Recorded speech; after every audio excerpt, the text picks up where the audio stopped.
Hari Om. Om Shanti. Greetings to all the spiritual seekers.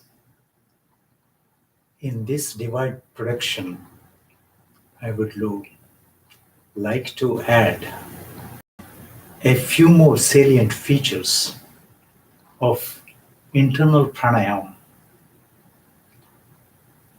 and how this helps us further progress in our path to the Mahabharata, that greatest effulgence, the abode of peace and bliss, the residence of Paramatma in our own body. How can you say that greatest effulgence is right in your body? Yes, it is. Top of the head, in the Sahasrara chakra, resides your Brahman, and that's the greatest effulgence. That's the greatest temple. That is Mahabharata. So, where is the need to go on a pilgrimage outside your body?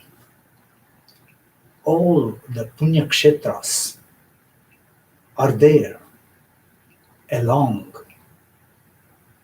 the Brahmanadi, the spinal cord within you internally, at each one of the chakras.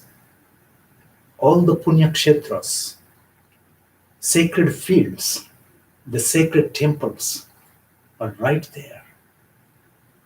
One has to realize the presence of those and go on visiting them on a pilgrimage. So, how the pranayam and internal pilgrimage are connected? Yes, they are connected, because you need that balanced energy from internal pranayam. We said that internal pranayam involves depositing the balanced energy right here in the Bhrukuti, in your consciousness, that Krishna consciousness, that Kutastha, the space between the two eyebrows. You see, the Lord sent us onto this planet along with our individualized Atma, tremendous energy He endowed with it, so that you can run your body properly with all the systems functioning at their optimal level. At the same time, seeking to get back to the roots, that effulgence, the final greatest effulgence, the abode of peace and bliss.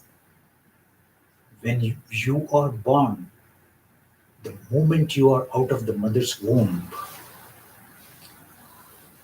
you know, before you came out of the mother's womb, that you never wanted to come back, but you wanted to get out because of the congestion in the mother's womb. And you never wanted to commit any mistakes, any sins, to be born again. You promised this to the Almighty. You see, the moment you're out of the birth canal, you still have that consciousness to go back. At that moment, you do not have any ability to breathe in and breathe out. You use your internal life force energy to dispel that amniotic fluid from the lungs, that means you are taking an expiration using that energy. And most of it is actually streamed downward from Bhrukuti. Then you take that expiration so that you breathe the external oxygen. So first you use the energy to expel the amniotic fluid from your lungs, and you took an inspiration of the oxygen. That the first inspiration that followed the expiration. Then you expire at the end when you are old, or at any time based on your karma. You take an expiration, then in the end also you expire. That means the body expires. No inspiration again once you take the expiration when you are leaving the body. So that inspiration and expiration, look at the tremendous energy that they are endowed with to run this body, as well as realizing your true self and realizing the Paramatman. Within your own body, you got to do this. One cannot do when one leaves the body here on this planet. You're not going anywhere, you're coming back in another incarnation, another bodily manifestation. It has to happen unless you are liberated, you are enlightened, you are united with the Paramatman when while you are living. That has to occur in order to avoid the unending vicious cycle of rebirth and death. So the Lord sent us here onto this planet to fulfill your worldly responsibilities, as well as tread the path of spiritualism to go back to Him. We came here because He created the whole cosmos, the worlds, the planets. He just did this. Sat, Tat, Om, Hari. This is the pathway everything gets created in this cosmos. Sat is He, that Paramatman. Tat is His reflection in a dream cosmos. And then Om, that sound, the monosyllable utterance from Him, actually creates the Hari, the perishable world in which we live. We gotta use the same technique in a reverse order. You have to do Hari Om, Tat Sat, from the perishable world with the help of Om sound. You need to dissolve all your defects, get rid of all your sins, and then realize that Tat, the reflection of Himself, or you, that is Tattvamasi, Aham Brahmasmi, I am Atma Brahman. Everything is indicating that there is only one, that oneness is there, that God, that Paramatman, from Him everything emanates. Everything, manifest, unmanifest. Unmanifest, you cannot see with your sense organs. You cannot grasp anything until you realize yourself and God realize. Then you can grasp it. So we briefly touched on how the cosmos came about and how we came about and what we do soon after coming out of the birth canal. What type of energy we use to dispel the amniotic fluid in order to breathe, and how we lost most of the pranic energy in the form of apanam, while some pranam is still there to run your body, to make use of it, and also reclaim all the energy that you lost in the form of apanam. Not only this way, but also in everyday process. As you get exposed to the external world, you lose more and more that life force energy in the form of apanam. You externalize through your sense organs. Sparshan krutva bahirbahyan चक्षुश्चैवान्तरभ्रुवो प्राणापानौ समौ कृत्वा नासाभ्यन्तरचारिणौ प्राणापानौ समौ कृत्वा नासाभ्यन्तरचारिणौ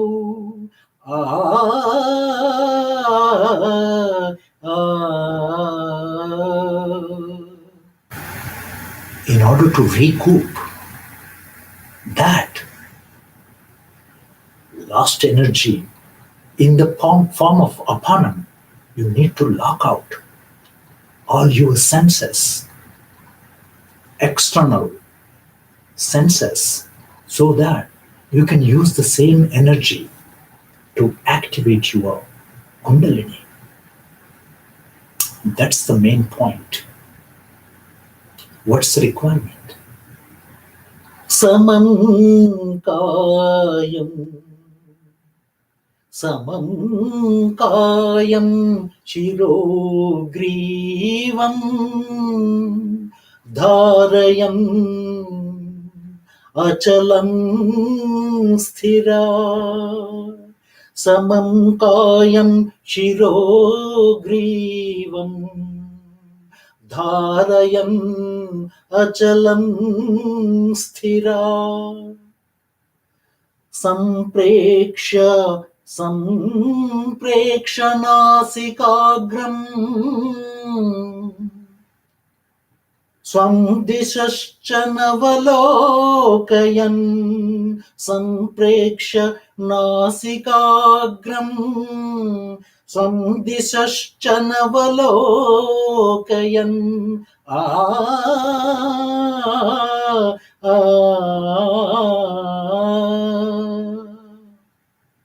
Do not look at in any direction. Just fix your gaze in the Bhrukuti, in the Agna Chakra. By making sure that your body, your lumbar region, your head and neck are in a straight line. This is the first requirement. Then, apane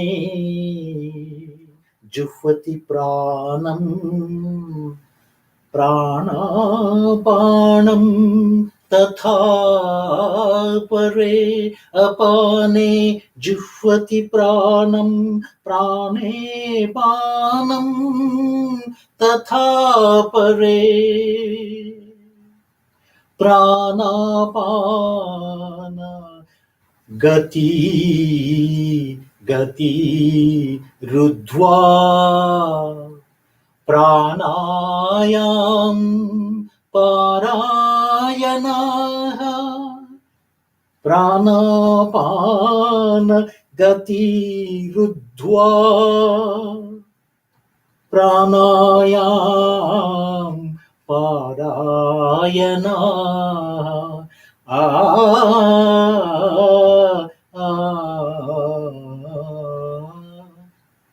you gotta join, you gotta sacrifice your apanam with pranam and pranam with apanam, vice versa.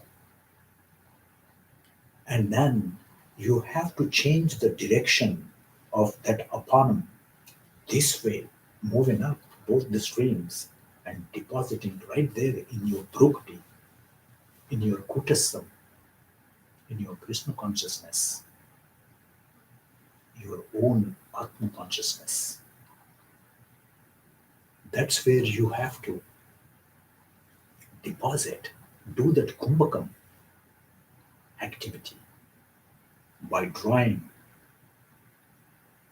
apanam up.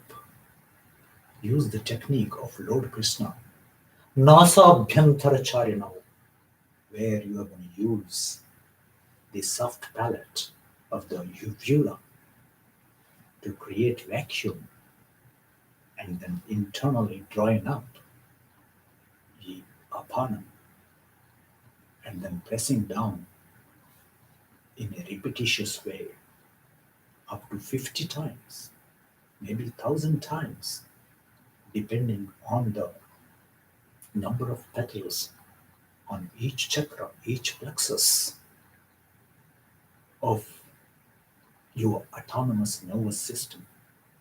You see, we have 72,000 internal nadis in our body, but it is subtle though. It is a blueprint of your central nervous system, all the nadis which you can see. On the right side you have Pingala and left you have Ida, both of them emanating from the hypothalamus and connecting with the Mooladhara chakra, where you have Shushumna going through the spinal cord, but there is a junction where they can all meet. Ida and Pingala go all the way to the soles of your feet. And in your central nervous system, you have thalamus, which is the seat of Brahman, the cave of Brahman. And you have internal, endocrine glands, pituitary glands, pineal glands. Both of them help you open your third eye chakra and realize yourself as an Atman energy, not this body. And finally, enabling you to unite with the Paramatman.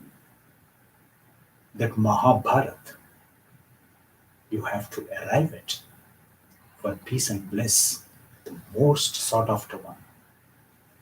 So, how is this connected to the pilgrimage that people go on, take dips in holy water Ganges, Yamuna, Saraswati, and other holy rivers to wash off their sins and go to different temples, offer whatever they can offer at the temples, and then under the impression that they have washed off their sins, that leading to final liberation. Is it really possible? Unless and until you get rid of all your internal defects, internal impurities from your physiological system, psychological system, and devoting everything to God with highly purified mind, with austerities, with penance within your own body, reclaiming, recouping that energy within you, and then going in a reverse way to his abode through the Sushumna Nadi. That that final canal of Brahman, that Brahma canal, Brahmanadi, which resides within the Chitranadi, and Chitranadi resides within the Vajranadi, in the Sushumna canal. So, how is this possible? Going on a pilgrimage within your own body, being able to visit all the sacred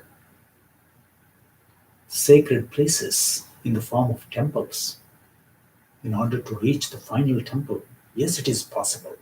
Then first choose a mudra, a gnana mudra, like this. Place on your thighs near the knees, and then draw up your apanam and deposit there for a while, 3 to 4 seconds. That for drying up also it takes 3 to 4 seconds. That drying up, internal drying up of apanam is called internal inspiration, which is purakam. And then you deposit there, that means pausing there, that is kumbhakam. Okay, that's what I'm doing first. And then I press down using the same nasabhyantara charino mechanism, that is the internal rechakam, and then you deposit down there, that becomes again lower kumbhakam. It has to be a repetitious process, and watch this.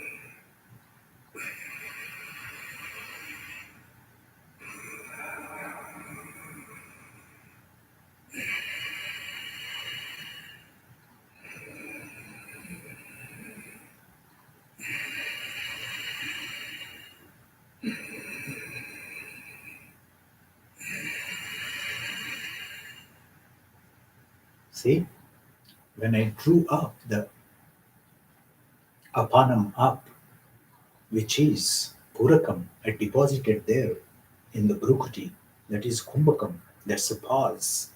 And then I used the pressing down mechanism from the soft palate of uvula, that is rechakam, and then I deposited there at the Muladhara chakra, that is lower kumbhakam. It's a repetitious process one has to do in order to balance your apanam and pranam. Both of them have to be equilibrated. That stage you have to reach.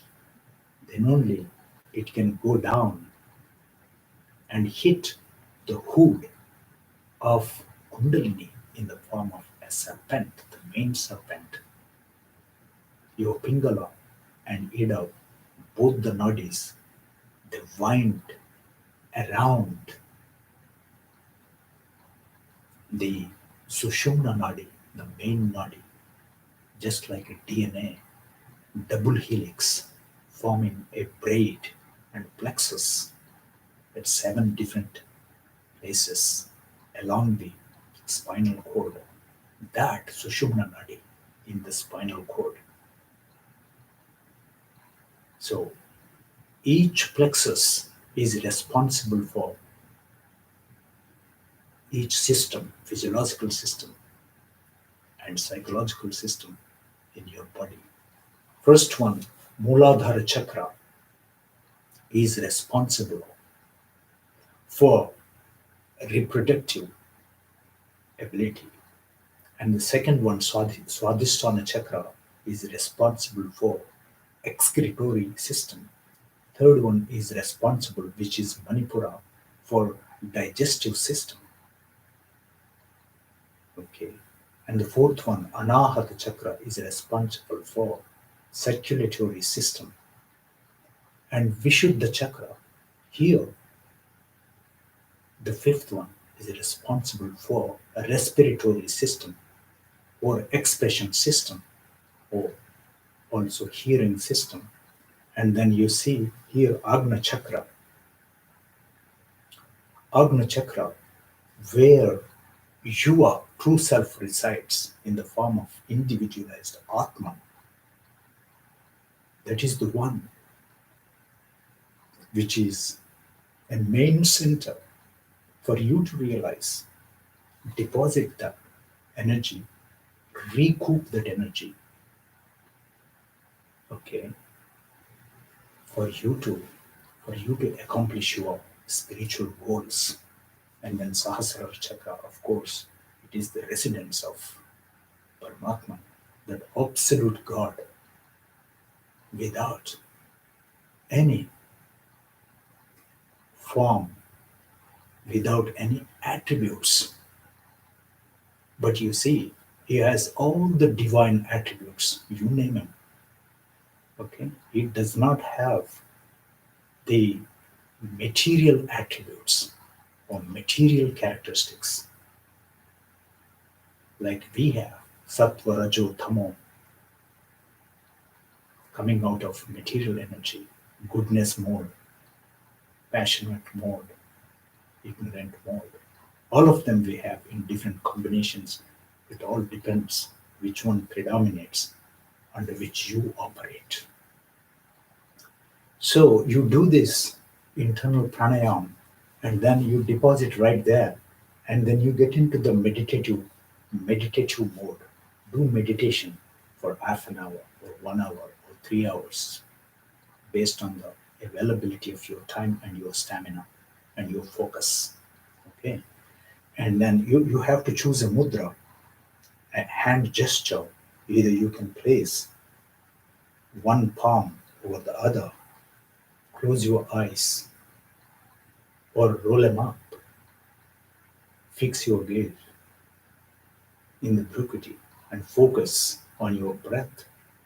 But you see, when you are meditating, you have to suspend your breath because you have done that internal pranayam. It gets balanced.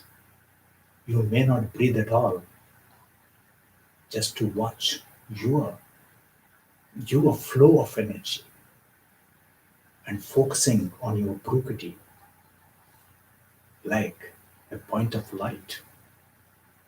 During that time, when you are in this mode, meditative mode, or you can also choose a conch structured configuration and then touching the navel here, you can go like this, close your eyes, and then that balanced energy goes to activate your Kundalini Shakti in the Mooladhara chakra. Once it activates, the Kundalini rises up, the Brahmanadi, and then it goes up into the central nervous system there, activating the ventricles, activating your pituitary gland, your pineal gland. And also there is a connection between fourth ventricle to the third ventricle with a canal called, a tube called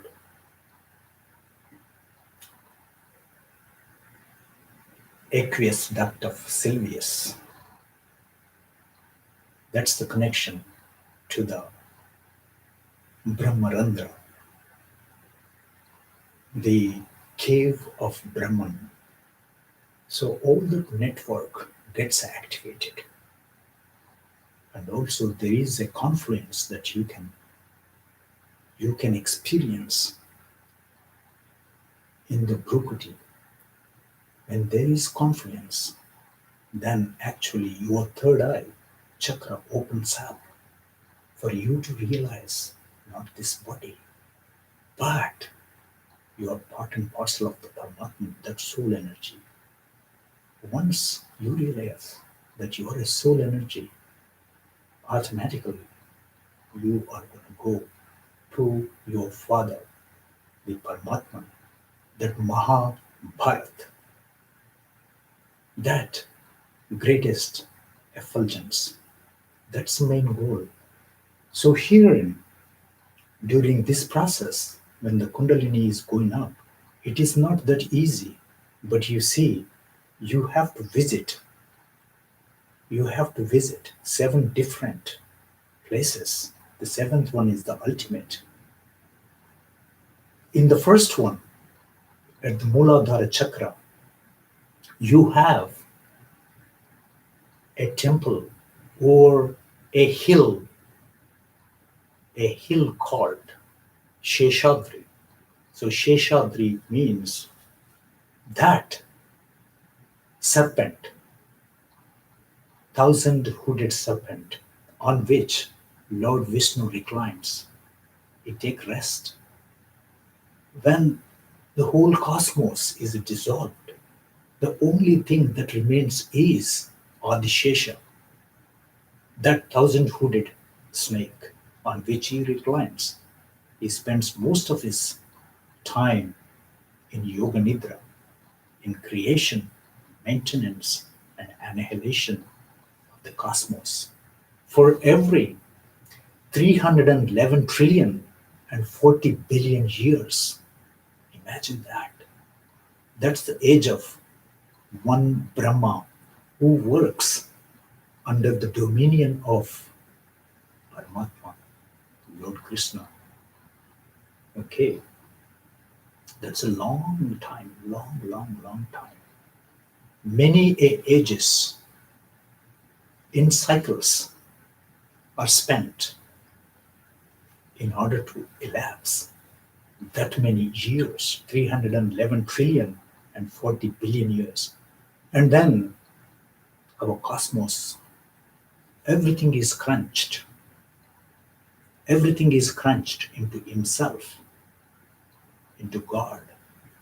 And it will be in dormancy for that many years before before the creation takes place again and everything, you know, manifests in different worlds like our world. So, first one we talked about the Adishesha residing right there. You visit that Adishesha to get past, but you see, you need the energy. So you recoup the energy right there in your Bhrukuti, but you are gonna stimulate, activate at that center, Muladhara Chakra, the basal chakra, where the Adishesha is there. You are stimulating by touching his hood. That means you are visiting him with your recouped energy in the balanced form. So that Adishesha has lot of energy, lot of potential in its dormancy, but the moment that you stimulate, more energy emanates from him, from Adishesha, going to the second chakra, where you can actually visit Niladri. Niladri is the one, actually the third consort of Lord Vishnu. Bhudevi, Sridevi, and Neela Devi. Neela Devi is the one who sacrificed a part of her scalp and offered it to Lord to repair his scalp where he lost because a shepherd hit him, although he was Lord Vishnu's incarnation as Venkateshwara. So, due to that sacrifice, he allows Neela to reside right there in the second hill. And the third one, the sacred place, is the Manipura Chakra, where you can visit that mighty bird, Garuda, a big eagle, serves as a vehicle to Lord Vishnu. He has tremendous powers. He himself brings, you know, the seven peaks from the Swargalok upon the order of Lord Vishnu himself. That Garuda resides right there, and you visit that with, you know, tripled energy. That means you have achieved 60% of your spiritual goals in the third chakra, that Manipura chakra. And then you travel to the fourth chakra. That means you are on a pilgrimage in the Brahmanadi, and you are going to this fourth temple. Fourth temple, you find Anjanadri. So Anjana is the mother of Hanuman, who has a diamond-like body, who was a great devotee of Lord Rama. He helped fetch Sita and rescue her from the vicious hands of Ravana, defeating the evil and then finally establishing Ramaraj in Ayodhya. That temple you visit, and then you move forward to the Akash chakra, Vishuddha chakra. So Vishuddha chakra, you find Vrishabha temple. Vrishabha is bull, that Nandi, the vehicle of Lord Shiva. Lord Shiva blesses Nandi to be there. That's how you have all these temples at different peaks of 7 hills. And Tirumala Tirupati, Devasthanam, that abode of Kali Yuga, Vaikuntha. So then from Vishuddha chakra, that Vrishabha temple, then you go to the Narayanadri.